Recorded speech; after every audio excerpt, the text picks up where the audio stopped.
Well, I have good news and bad news. So, um, what I'd like to do is, I've even gone without the tie today. I'd like to kind of have an informal discussion to tell you what's going on across the country, what I've been doing, and what challenges Pima County would face because of the Arizona state law, which is, well, I have to describe it as probably one of the most nefarious state laws that I've come across. It's really bad. And I'm talking about HB 2365. It's particularly evil. I mean, that's the only way I can describe it. It's that bad. So, and I'm going to explain to you why, and you'll understand. You'll also understand what the citizens of Arizona are going to face as a result of this particularly nefarious law. So let me get down to it. So right now, there is a flood of wireless installations going on across the country where site developers, not carriers, site developers are racing with each other to install as many wireless facilities as they possibly can, stretching their capital infrastructure budget as much as they can. Site developers, unlike wireless carriers, these are companies that don't provide any personal wireless services. They make money building wireless infrastructure, cell towers, small cells, and DOS node systems, and then leasing either space or capacity on those infrastructure pieces to the carriers. The problem is that they are driven by a desire, obviously, to make money, and they want to build as many facilities as possible. This has been a problem for smart local governments for years, and here's why. When the Telecommunications Act of 1996 was adopted by Congress, Congress considered giving the FCC the power to control where wireless facilities go. But at the end of the day, they did the opposite. The most important provision of the Telecommunications Act is subparagraph C7A, which is entitled General Authority. And in that provision, Congress preserved the general authority to state and local governments to control the placement of wireless facilities. And armed with that power for 25 years, 26 years, local governments have adopted smart planning provisions. These are zoning code and ordinances designed to achieve three objectives. One is to enable carriers to cover your jurisdiction with wireless coverage. Everyone loves a smartphone or their iPad, so you need the coverage.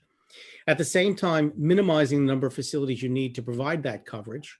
And number three, avoiding to the greatest extent possible any unnecessary adverse impacts on residential neighborhoods and residential homes. And that's worked well. Those interests run right up against the site developers. They're not concerned about adverse impacts. In fact, their only guidance is to try to find the cheapest locations to put as many facilities as possible. Classic example, I had a case in Tennessee with a small town where they could have covered the entire town with 3 cell towers, one in the woods, one in a landfill, and one in a junkyard. And a site developer came in and wanted to install 90 DOS nodes. Why? Because if they install 3 towers, they get 3 checks a month for 50 years. If they install 90 DOS nodes, they get 90 checks a month for 50 years. So right now, every day where local government hasn't updated their code to give them the maximum power to control where these things go, every day people are waking up and finding wireless facilities on their front lawns, on their side lawns, 10 feet from their daughter's bedroom window. It's a complete horror show. Fortunately, many of them contact me on a daily basis, and I analyze their codes, and I give them a written analysis where I tell them exactly what they need to add to their code to give them the power to control where these things go, and basically to probably deny applications for at least 80 to 90% of the applications being filed today. So that's a lot of what I'm doing right now. Local governments come to me, civic associations and groups, things like that. Now, the wireless industry knows that Congress preserved that power to local governments, so they've gotten more aggressive. They went to state legislators and they induced them to adopt what I call hoodwink laws. These are laws that are inherently deceptive, and they are used to strip the powers of local governments to control, or I should say to prevent the irresponsible placement of wireless facilities. I call them hoodwink laws because they're inherently deceptive. And there's 2 potential cases of deception. Either the wireless industry deceives the state legislature to adopt an ordinance which strips local governments of far more zoning power than they intended, or it's actually the state legislators who are deceiving their constituents. Arizona has one of the most nefarious hoodwink laws in the country. It's a complete horror show. So I can either go into the powers that most local zoning governments have, or I can go right into HB 2365 and tell you just how bad it is. And hopefully, maybe Pima County can make its constituents aware of what's going to happen to them, because it's going to be bad. I see it every day, all day long. So, with a population of close to 1 million people, Pima County, if the residents become aware of what's going on, maybe they can rise up and get a grassroots effort to get HB 2365 repealed, if not amended, appealed. It really should be appealed. It's that bad. To the average person, you might not think it's so bad when you first look at it, but I want to cover it for a few minutes because it's probably one of the worst I've seen. I mean, it's so deceptive that it's just a horror show. So anybody have any questions so far? Yes, I do. Andrew, thank you for being here. Really appreciate it. You referred to these DAF nodes. Would you explain what those are? Not DAF, DAS. DAS stands for Distributed Antenna System. There are different types of wireless facility installations. The classic type is your macro system or your cell tower. It can be anywhere from 60 feet typically to up to 199 feet. They typically try to stay below 200 feet because once a site developer or carrier goes up to 200 feet, they have to register with the FCC, and now the FCC will know where it is. The vast majority of wireless facilities in the United States are below 199 feet tall. And worse than that, once they're built, the FCC never tests them to see whether or not they comply with what are called the general population exposure limits of radiation. For those of you who know or don't know, the FCC has set limits on the level of radiation that these facilities are permitted to expose members of the general public to. Those are called the general population exposure limits. Unlike limits set on car emissions, these limits are never tested.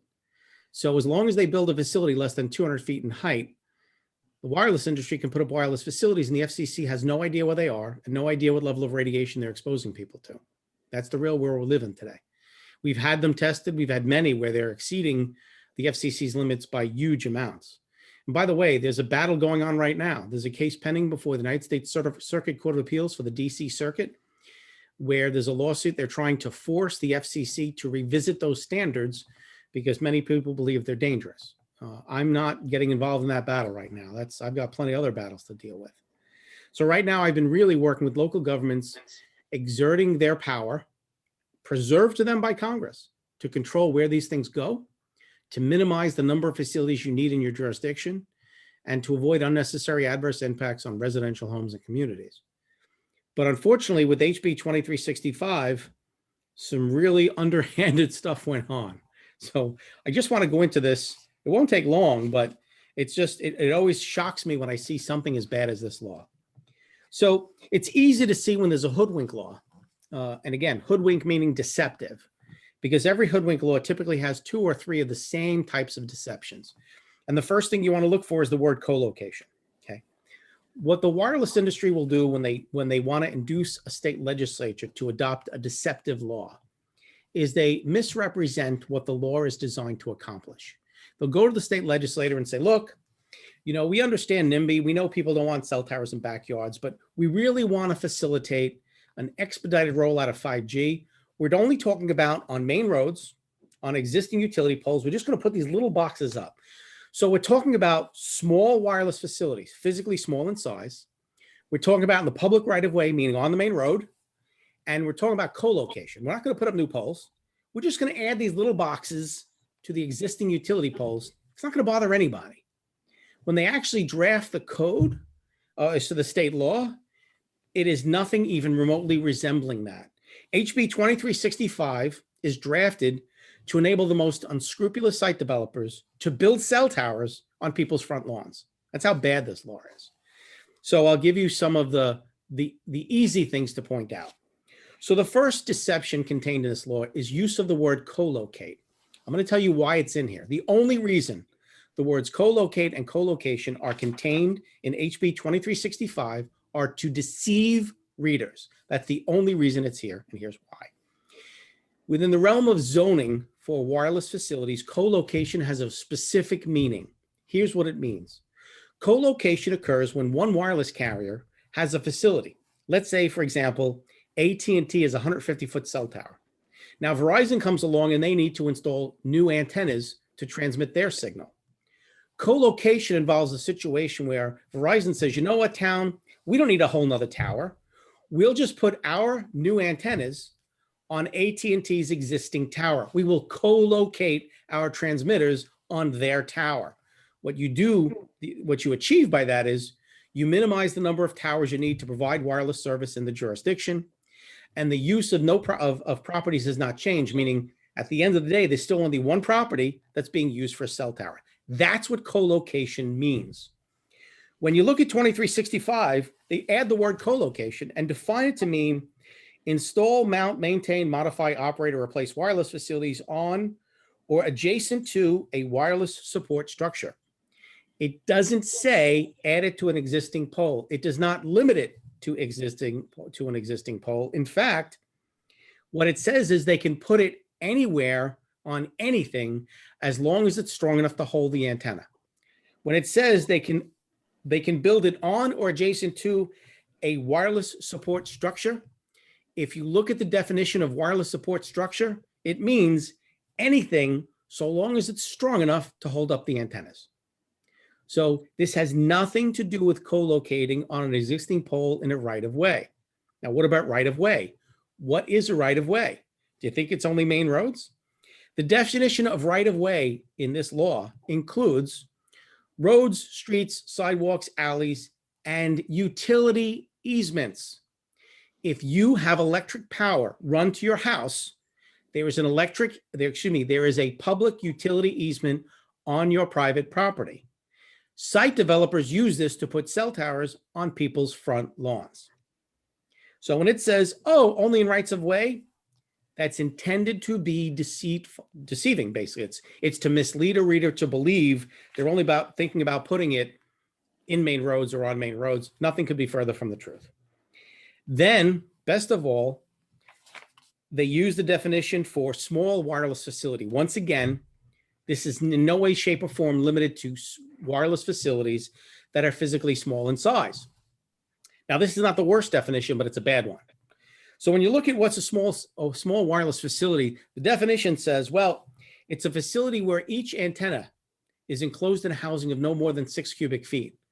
Well, first of all, that includes 8-foot antennas. 6 cubic feet is big for an antenna. You can have an 8-foot high antenna. Also, it doesn't limit the number of antennas. You could put 5 8-foot antennas and meet that requirement on a pole, which is 10 feet from someone's bedroom window. Then it says not more than 28 cubic feet for the entire facility. But when you're calculating that 28 cubic feet, it excludes from the calculation pretty much all of the equipment of which a wireless facility consists of. On top of that, it allows the facility to be as tall as 60 feet. And if you install a 60-foot tower, then under the Middle Class Tax Relief and Job Creation Act of 2012, the site developer can increase the height of the tower to 80 feet. So at the end of the day, site developers can use this code, this state law, to put an 80-foot cell tower on someone's front lawn. That's what it does. Looking further, I've gone through wireless support structure. Then it has what I call the silver bullet. The silver bullet is a paragraph that says that local governments cannot require an applicant to provide more information to obtain a permit than the authority requires of a communication service provider that is not a wireless provider. It looks okay, right? It looks pretty simple. This is insidious, and I'll tell you why. First question is, why would a state strip a local government of the power to ask an applicant to provide evidence that they need to install this wireless facility here? And the answer, it comes from the Federal Telecommunications Act of 1996. And here's why. Two of the constraints that the Telecommunications Act of 1996 imposed upon local governments are this. Number one, no local government can deny an application for a wireless facility unless the denial is based upon substantial evidence. Okay. One of the things this does is it prohibits a local government for asking an applicant to produce the evidence without which federal law precludes them from denying any application, no matter how bad the application is, no matter where they want to put it, no matter how tall it is. One of the other constraints the Telecommunications Act imposes, it says local governments cannot effectively prohibit the provision of personal wireless services. What does that mean? Well, here's what it means according to federal judges. An applicant can come in and force you to allow them to build a wireless facility if they can prove two things. Number one, they have a significant gap in their personal wireless services, and the installation they want to build in the place they want to put it at the height they want to build it is the least intrusive means of remedying that gap in service, and there's no possible less intrusive alternative locations. Now, applicants claim this every single time they file an application. And sophisticated local governments say, okay, you have a significant gap in service, show me your data. And if they show them the data, the board that's deciding the application, whether it's a planning board or a ZBA, gets to make a factual determination of whether or not they have a significant gap. Again, they have to base upon substantial evidence.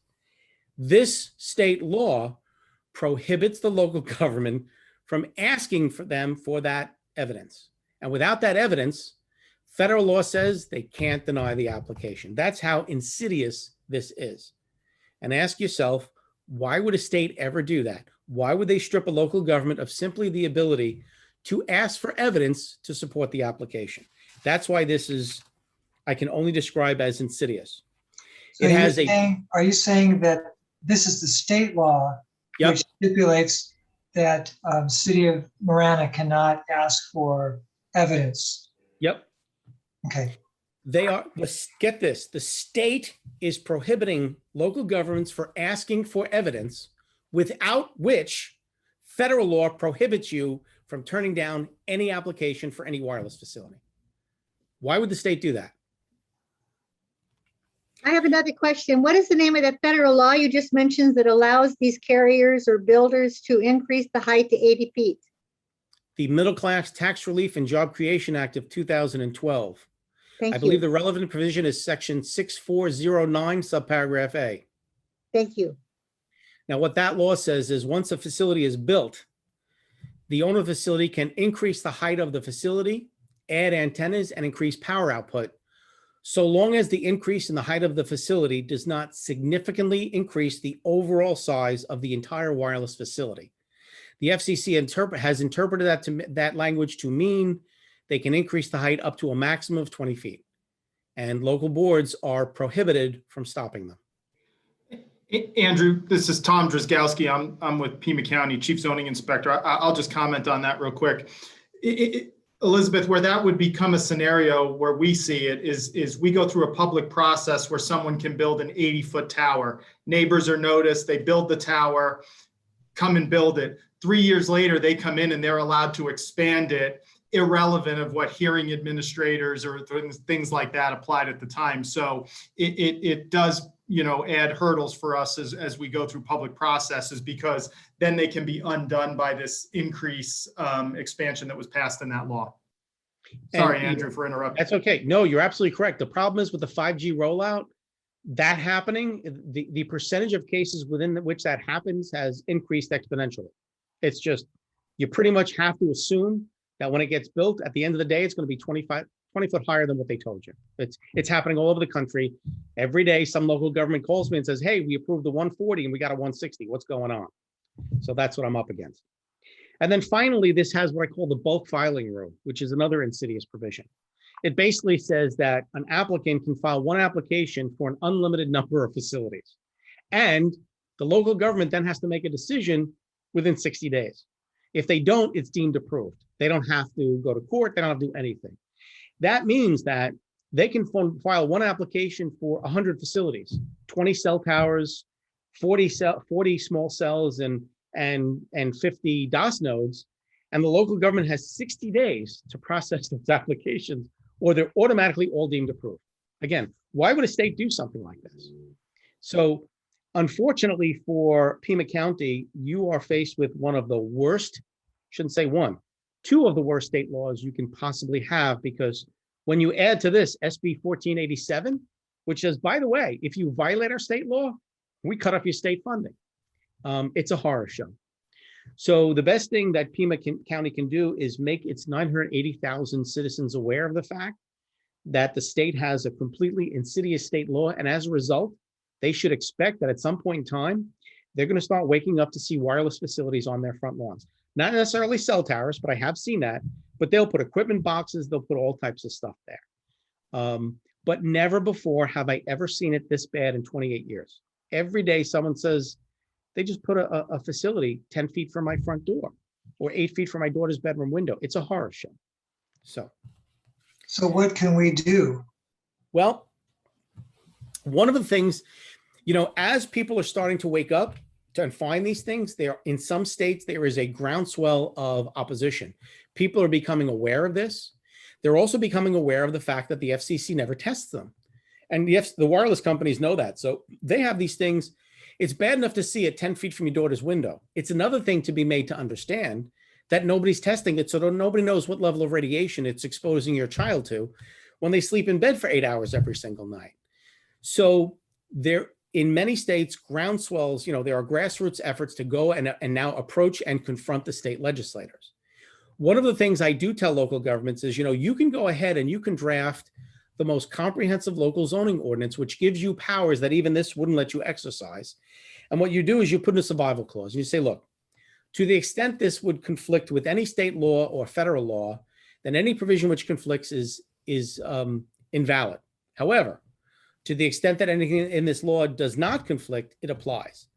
The benefit of that is if and when something like HB 2365 gets amended and they restore some of those powers to you, you're not then behind the 8 ball where you have a site developer like a Crowncast or an Extenet with 80 applications in the process, or they're installing 150 claiming they're exempt, and you now have to rush to amend your code. Your code is already in place, so that if HB 2365 gets repealed, all of those provisions are in place and they spring into action. The danger here is you have to be very careful in drafting it because you don't want to run afoul of 1487. You don't want the state AG to say, oh no, that's not enough. You violated, so you're going to lose state funding. But raising awareness is the most important thing Pima County can do right now. Maybe talk to the Arizona League of Cities, because again, this is one of the worst, and the wireless industry knows it's there, and it's only a matter of time before the citizens of the state of Arizona really starts to suffer because of this. It's bad. Well, we already know the Arizona League of Cities doesn't really fight this. They're not concerned about this. That's been my experience.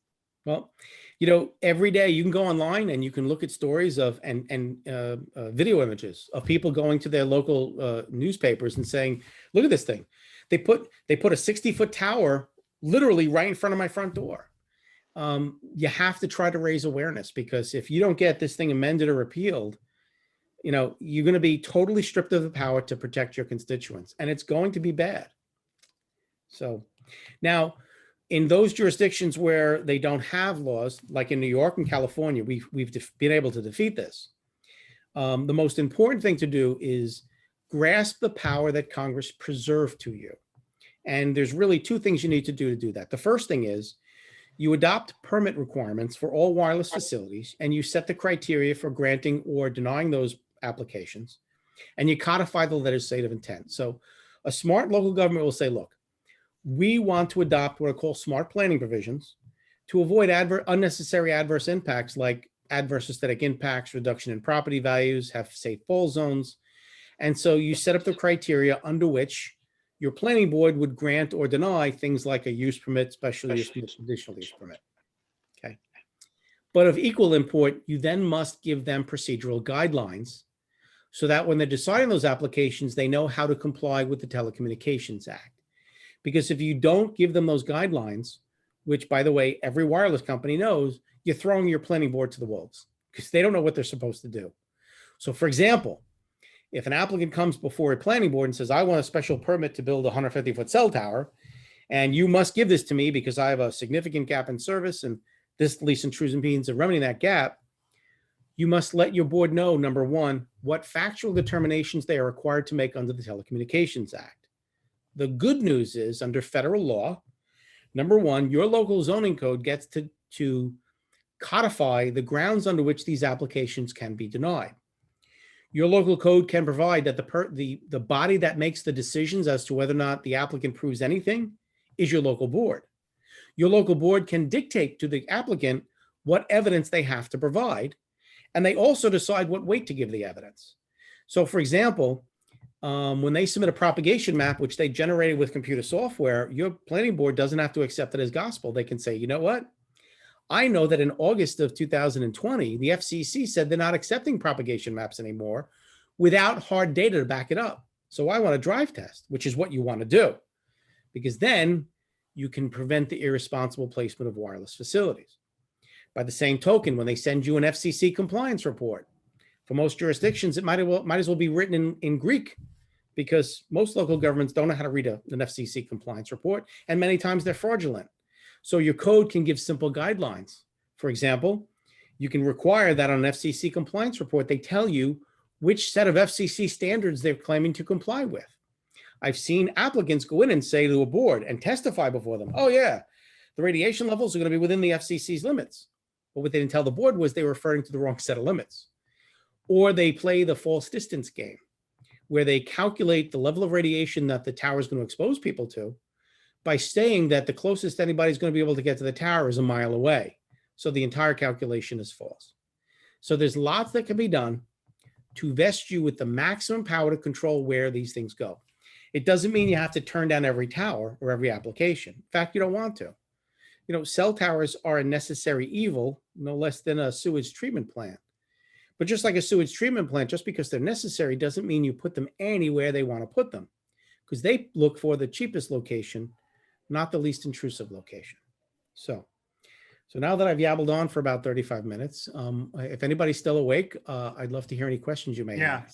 So I'd like to know, can we limit effective radiated power and put a cap limit on these towers, knowing that we haven't been preempted from regulating operations, and how much play do we have on that here in Tucson or Arizona? Okay. So one of the 5 constraints that the Telecommunications Act imposes upon local governments, it says that local governments cannot regulate wireless facilities based upon environmental concerns, i.e., which most courts interpret to mean health concerns, to the extent that a facility is FCC compliant. Theoretically, what that means is if they prove to you that a facility will not expose the FCC's limits, typically the general population exposure limits, you're not allowed to regulate them based upon health concerns or radiation levels. However, smart local governments have recognized that nobody's testing them, and the wireless industry knows nobody's testing them, so many of these things exceed those limits. So the first municipalities to do something about it were actually in California. The cities of Davies, Burbank, and Berkeley adopted testing requirements, and they have random testing to make sure that the facilities are not emitting radiation levels which exceed the FCC's limits. You can adopt those testing requirements. You do random. You don't want them to know when the tests are being done because they'll power them down. The only time that the wireless industry will rattle their sabers is if you require the owner of the facility to pay for the testing. That's when they start getting upset. I think Burbank did that first, and they were threatened with a lawsuit, but I don't think a lawsuit was ever actually filed. The most aggressive testing provision I was ever involved in was in the city of Calabasas in California, where they actually adopted a key TAM provision, which I really liked. In a key TAM provision, but let me back up first. When you have these testing provisions, what you should also put in your code is that if they ever test a wireless facility and they find it to be emitting radiation levels which exceed the FCC's limits, you schedule a hearing and you require the applicant to show cause why you shouldn't revoke their permit for having exposed members of the public to illegally excessive levels of RF radiation. And then you can basically revoke their permit. But you can't do it without a hearing. Once they get a permit, it's a vested property right, and you can't deprive them of that property right without due process of law. In Calabasas, they adopted a key TAM provision where they deputized every citizen. And under that provision, it says at any time, any citizen can test a wireless facility. And if they find a wireless facility exceeding the FCC's limits, the citizens themselves have standing to file a lawsuit to seek a revocation of their permit. And if they prove that the facility exceeded the FCC's limits, the owner of the facility has to pay their attorney's fees. I really like that provision, but that's a tough, that one's pretty aggressive. I don't know that I would advise that for everybody, but I would definitely advise testing requirements, random testing. I think any local government would be irresponsible if they don't adopt something like that. It's not that expensive. You can test them once a year or twice a year. And it gives you some semblance of protection, because the reality is when it comes to protecting citizens against illegally excessive levels of radiation, local governments are your first and only line of defense against that, because the FCC isn't doing a damn thing about it. So when it comes to minimum power necessary, that's federal law. That isn't the only requirement to provide personal wireless services, and that's voice and text communication. These towers are putting out 1,000 to 10,000 times more power than to provide that. A different set of laws than RF emissions. Nobody wants to talk about RF emissions here. Is there a way to bring in effective radiated power and use that in the ordinances? It's a brilliant question. And here's the problem we face with that. The real opportunity to challenge what they're going to do is with the initial application. So you have to show they have to have a need. And when they try to establish a need, you have to really take a hard look at the need. So I'm going to talk about the radiated power you just mentioned, but I want to talk about the need first, because what they'll do is they'll come in and they'll say, oh, we have a significant gap in service, or we have a capacity deficiency. In every single case, you should require them to provide hard data. You should never accept a propagation map without hard data. So let's say that— Andrew, can I interrupt you there? What do you mean? This is Tom, Pima County. What does that mean, hard data? What's the difference between hard data and propagation maps? Okay. Propagation maps, for anybody who doesn't know, they will prepare these maps, which are colored charts where they represent to the local government, this shows where the current coverage is. And here's a new one with new colors showing if we put up our facility, this is where the coverage is going to be. Those maps are computer generated. They will use software like an ATOL program. The problem with that is they are completely easily to manipulate by the user of the program. They can create a map to show anything they want, okay? If you're a local government and you have a smart planning provision, what does it mean? Well, you want to allow coverage, but you want to minimize the number of towers you need to provide coverage, right?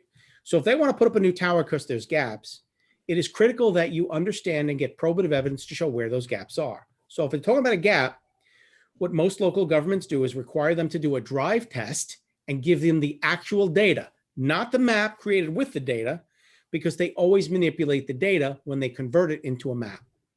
If they give you the hard data, that data will show you three things. Number one, it will show you if there are gaps in the personal wireless service they're talking about. It'll show you where those gaps are, how many of them there are, and the geographic boundaries of those gaps. Then and only then would you be placed in a position to determine if the place they want to put the tower is consistent with smart planning. If the tower doesn't cover the whole gap, guess what? They're coming back in 6 months for another tower because the first one didn't cover the spot. And by the way, site developers have no problem with this, because for every tower they built, every month after that for 50 years, they get checks every month. So they're perfectly happy covering a town with 5 towers instead of 3 because they make an extra 40% in profit. Now, in fact, in August of this past year, the FCC said, we're no longer accepting propagation maps in the wireless industry without hard data. In that case, they did the opposite. They would exaggerate coverage. And the reason is the federal government was making federal monies available to finance new wireless infrastructure. And it was based upon coverage. So they would prepare coverage maps that exaggerated their coverage. And the FCC was smart enough to say, yeah, we don't buy this. So the FCC staff went out and did its own coverage testing. And they found the vast majority of maps were completely false. In fact, I have a 60-page report and I can send it to you. So the FCC says we want hard data. We want fixed point testing and drive testing to supplement your propagation maps to make sure they're accurate. Local governments should do exactly the same.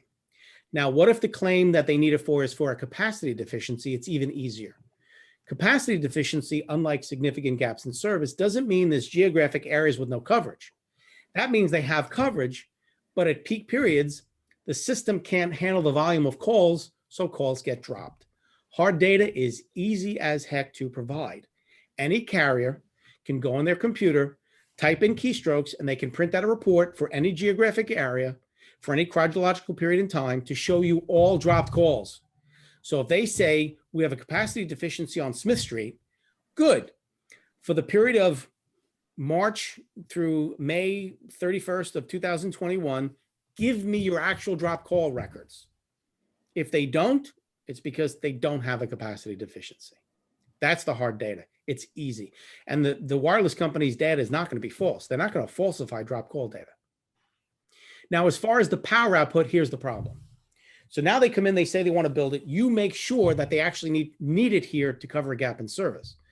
When they come in, they're not going to tell you it's for data or internet or anything like that. They're going to say it's for 4G service or 5G service. That's what they're going to claim. And they may set it up that way. They may build the tower and have a very low power output, but once it's built, they will put any power output they want. They'll put any antennas they want. They'll go to any power level they want, and you are powerless to stop them, among other reasons, because the Middle Class Tax Relief and Job Creation Act of 2012. So if they want to put out 10,000 watts, you're right. They won't apply for that. They'll apply for simple 4G or 4G LTE coverage. That's the problem. And how do you prove what they're going to use it for before it's built? You can't.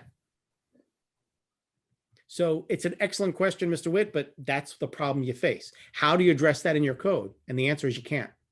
But wouldn't it be violating federal law if they're putting out a kilowatts, 10 kilowatts of power, according to 324? Yeah, absolutely. Just as it would be violating the law, having it emit radiation levels which exceed the general population exposure limits. So what happens then? Well, what's supposed to happen is you're supposed to be able to file a complaint with the FCC, and the FCC is supposed to do something about it. Good luck with that. I have seen cases where people have tested facilities and found the facility exceeding the general population exposure limits greatly, 5 times the limits. And they call the FCC with a complaint, and they complain 5 times on 5 different occasions. And the FCC maybe comes down and gives them a warning, and then a second warning, and a third warning. The only time I've ever seen the FCC actually do anything is after they had to go back 5 times for the 5 facility. So I think they've issued something like a dozen violations for 1 million facilities in the past 28 years. So if you think the FCC is going to do anything to help you, you're mistaken. It's never, ever going to happen. That's why it's so important that local governments stand up to protect their own citizens. And the only way you're going to do anything is with your own random testing. The FCC will never help you. Andrew, with the random testing, does that have to be codified in advance in the zoning code? Yep.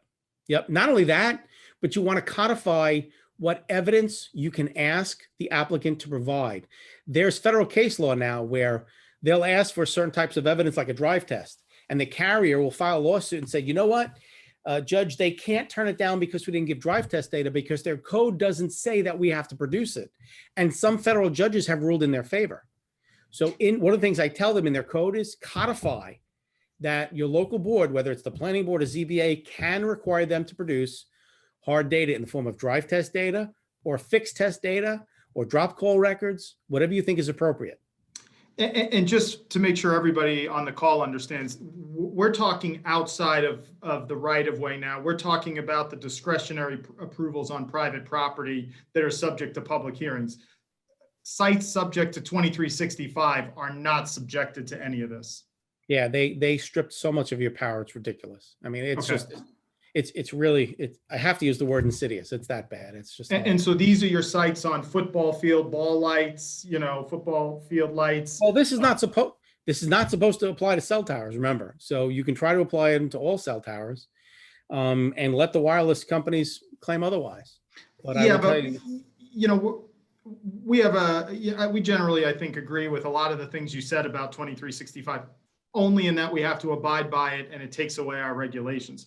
But when we talk about sites on private property that are not subject to 2365, church steeples, parking lights, things like that, right. Those are the scenarios you're talking about being subjected to the random testing. Is that correct? Yep. Well, actually, quite frankly, if it were me, I would put up random testing for all facilities because it's illegal to operate a facility and to allow it to expose members of the general public to RF radiation levels which exceed the FCC's limits. I would random test all of them. Makes sense because you want to do an environmental exposure pick up all the frequencies.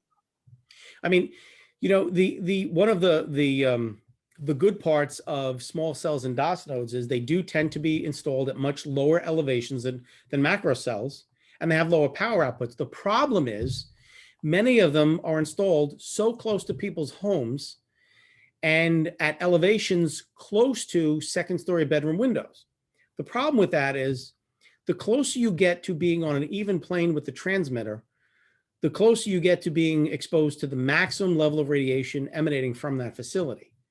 And so if they install something 8 feet outside your bedroom window and the pole it's on, the base is at a lower elevation than the base of your house, so the transmitter is on an even plane with your bed when you're sleeping there 8 hours at night, that's a horror show. That's the worst possible case scenario. What would be our recourse for sites in the right of way that are subject to 2365? I think that's where my question would be. I would start filing complaints with the FCC. I would bombard them with complaints if I had to. And it's easy, they're free. You just file them. I would also make the homeowner aware that they can file complaints with the FCC, because you have to raise awareness. It's of critical import. I will tell you point blank, every day somebody is calling me, telling me about adverse health impacts they've sustained by being exposed to these things. People are getting sick, and the wireless companies, I kind of equate them with the tobacco companies decades ago, where they said, you can't prove smoking cigarettes is bad for you. Wireless companies doing the exact same thing. But my phone rings all day long with people who have gotten sick from these things. I understand. And for us in Pima County, we're a political subdivision of the state. We're only allowed to do things the state allows us to do. We're children of the state. That's the way we kind of characterize it. And so, in regards to these small cells, you had talked about a grassroots effort from citizens. And, one of the comments you said, which I think I agree with from all of my research, is that the county, all counties in the state of Arizona are in a tough spot, because there's not much that we can do at our local level unless the law at the state level's changed. And I think that's what we labor under, since 2017, when this was signed by the governor, passed by the legislature. And, that's the thing that kind of, as we talk internally, that we kind of labor through, is that what are our opportunities for these exempt sites, which the state says you cannot do anything about. And so that's kind of what I think we are stuck in.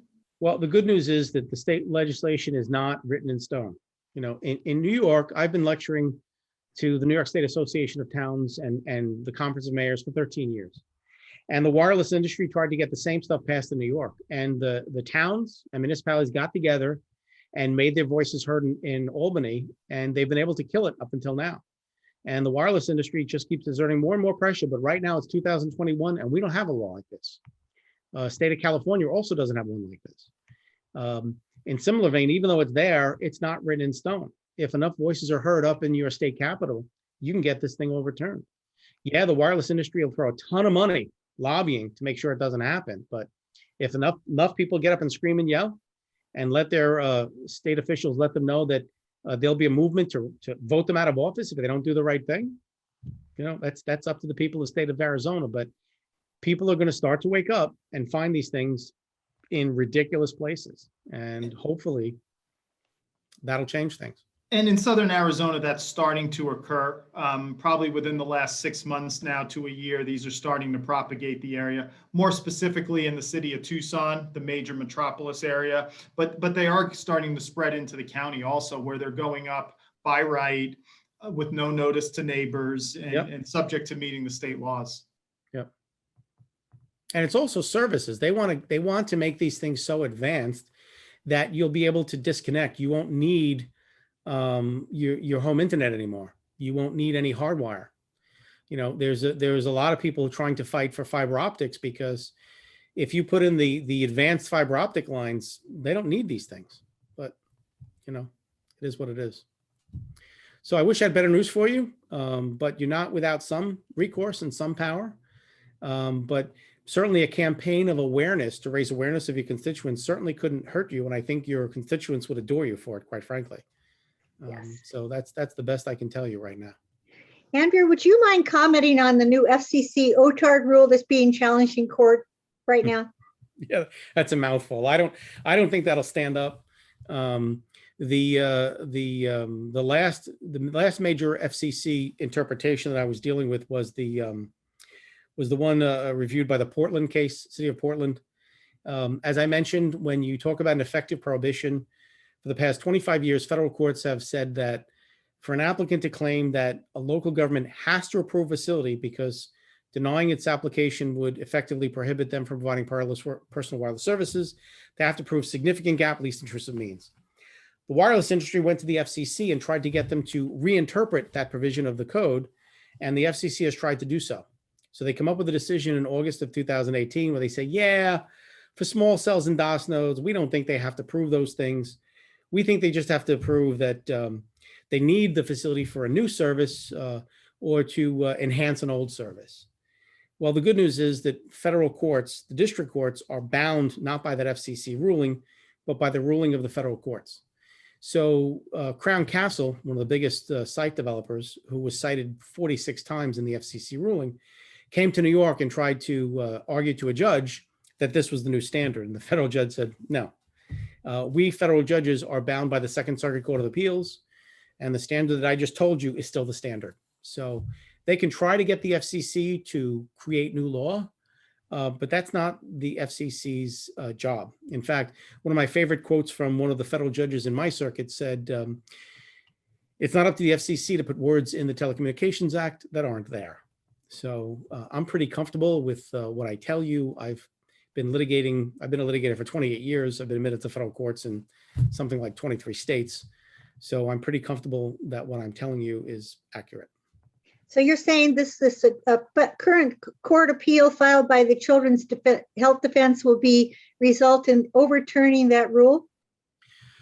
Well, I can't tell you how it's going to go. I don't know how they're handling that case. I'm not involved in that case. I know the people involved in handling it. I think they have worthy aspirations. I don't necessarily agree with every position they take, but that's okay. We're on the same side, so that's fine with me. You know, right now with the case in the DC Circuit where they're challenging the levels deemed safe by the FCC, the problem is even if they win that case, it's going to take them years. And with the amount of money that the wireless industry is throwing around in Washington, I'm not optimistic there's going to be a favorable outcome. So ergo, it's on local government to figure out how to protect their citizens. That's what my takeaway. This is why I spend hours and hours and hours having free meetings with local governments. Two reasons. Number one, after 28 years, I recognize local governments are the first and only line of defense for their citizens' protection against the irresponsible placement of wireless facilities and to protect them against exposure to illegally excessive levels of RF radiation. That's one reason. The second reason is I got sick and tired of watching site developers and carriers go before local planning boards, mislead them, intimidate them, lie to them. And worst of all, after they left, they would laugh at how gullible the local zoning officials were. And it ticked me off to no end. So anytime I can help a local government, I jump to do so. I find it very rewarding, quite frankly. Thank you. Karen, you're still muted if you're trying to tell us something. Yeah, sorry about that. What is the liability to local governments, if that's a question you can answer?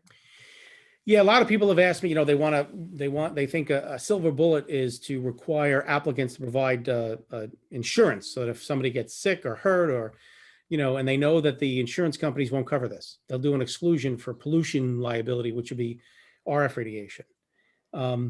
I do not believe that a viable claim for liability for municipality can stand. I hate to say it, but that's the truth. Because so long as the wireless facility is complying with the FCC's limits, the wireless facility's position is, look, we're no more liable than your radio station or TV station. We're complying with the law. And as far as the local government is concerned, they're going to say, we're preempted by federal law. We have no say in the radiation level. And they're right. But that doesn't stop you from making sure that they're FCC compliant and doing the testing. So if the city doesn't have liability insurance, so someone's on the hook when it's put in public rights of way. So who's going to be liable? Yeah, it's going to be tough. It's going to be tough. You know, theoretically, one could argue that if someone gets sick because the facility was exceeding the FCC's limits and the city didn't take reasonable cautions to protect it, they could try to have liability for the city, but I think it'd be tough. I think it's going to be very difficult, but you know, something has to happen. I think you're going to see, let me back up. Let me tell you the way I feel. many years ago, I mean, back in like 96, I actually negotiated leases for cell towers. Sometime probably a few years after that, I represented a site developer building cell towers. And then, and I believed naively that the FCC was protecting all of us. Then I got a call from a pair of grandparents in a place called Bayville, New York. And they were very upset because their granddaughter was going into the Bayville Elementary School. And I said, okay, what's the problem? They said, well, across the street from the only elementary school in Bayville is a water tower, and they put 50 cell antennas in the water tower, and everybody in the school is getting sick. I said, okay, I don't know that that's true, but let me look into it. So I started looking into it as an attorney, helping a company put cell towers up. And what I found was horrifying. I found that when the antennas went up within 7 years, a third of the staff at the school got sick. The crossing guard had cancer, the custodian had cancer, the teacher whose classroom was closest to the water tower had a double mastectomy. Then I spoke to a doctor in the village who told me that the rate of childhood leukemia in the village of Bayville was 392% higher than the New York State average. So I spent a year researching every report I can get on wireless facilities. And some of the reports I got were very easy to understand. Some of them were so comprehensive with medical terms, I had to actually sit there with a medical dictionary. I found reports from governments all over the world. And after spending a year researching everything I got my hands on, I personally was convinced of two things. Number one, if you live within 1,500 feet of a cell tower, your odds of getting cancer or leukemia go up 300 to 400%. Number two, the segment of the population most susceptible are children. That's my personal belief. Now, I'm not a doctor. I'm not a scientist. I'm not an RF engineer. I'm not even an activist. I'm just a lawyer. But I will tell you after that, I no longer represented any site developers. I no longer negotiated leases. I now have started fighting the installations on a case-by-case basis. And then when called upon by local governments to help them, I started helping them back in 2013. I think that's when I started lecturing local governments to educate them, to enable them to exercise the maximum power possible to control where these things go. And I've been doing it ever since. So that's why I do what I do. I make less money, but I sleep better at night. Yeah. Thank you, Mr. Campanelli. That You're welcome. was very informative. Tom, do you have any more questions? No, I agree. A lot of the comments you said about the laws, the regulations, and the places where the county, what we have to live by, I agree with. I mean, we are subject to that, and appreciate you providing your time to go over it with us. And I guess my comment for Robin is, we can debrief after, discuss, anything, we can discuss from here. I think we want to talk internally for a little bit, and then maybe you and I can touch base, and talk next steps from there. Great. Thank you, Thomas. Andrew, one more quick question, if I could. Sure. You mentioned, maybe the county should consider taking on the testing. Is this specialized equipment? Does this require specialized training and staff? Or is this some type of a meter we could buy off of Amazon and drive around and do it? What are we looking at? No, the best way to do it is to actually hire an RF engineer. Anyone can get an RF meter. They sell them on the internet. You can buy them as cheap as $50 up to $5,000. But an RF engineer, and by the way, you can shop around. It's not very easy to find them because most of the best RF engineers all work for the wireless industry, but you can still find private RF engineers that will do testing. It's not that expensive. But when they do a test, they know how the testing is supposed to be conducted. They will know how to use the equipment, identify the equipment they're using. They prepare a report. They record the different signal strengths and they average the signal strengths. The way that the FCC limits work is you're supposed to average the signal strengths over a period of time. So these RF engineers know exactly how to do the proper testing under the proper circumstances and to prepare a report which carries weight. It's a professional report. It shows that the testing was done the right way under the FCC standards and so on and so forth. So it would carry weight. If by contrast, you or I would do a test because we bought a meter, it would carry far less weight in any court or anywhere else for that matter. I think I've heard testing done as cheap as $400. So, I mean, I would imagine if you shop around, you could probably find someone who's good, probably who's dependable and won't break the pocketbook.